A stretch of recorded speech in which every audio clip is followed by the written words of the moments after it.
ইশরাকের নামাজ। এটি বিশেষ করে ইমারতের নামাজের সময়সূচির মধ্যে ইশরাকের ওয়াক্ত দেওয়া আছে, সময় ও নিয়ম।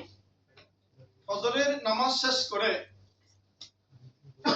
ওই জায় নামাজে বসে আল্লাহু আল্লাহু জিকির করতে করতে সূর্য উদিত হয়ে আলো ছড়িয়ে পড়ার সাথে সাথে 2 রাকাত করে 4 রাকাত ইশরাকের নামাজ পড়তে হয়।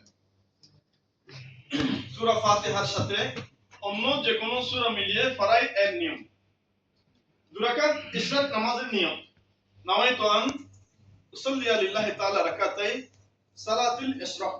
সালাতুল সুন্নাত রাসূলিল্লাহ তাআলা মুতাওয়াজ্জিহান ইলা জিহ্রাতিল কাবাতি শরীফ। আল্লাহু আকবার। এটা সুন্নতে গায়রে মুআক্কাদা, অর্থাৎ নফল ফজরের নামাজ। ফজিলত সালাতুল ইশরাকের ফজিলত।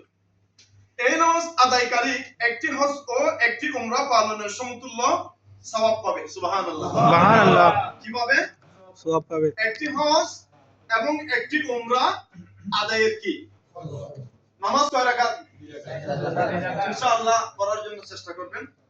আল্লাহ পাক এই ফজিলতের নেয়ামতের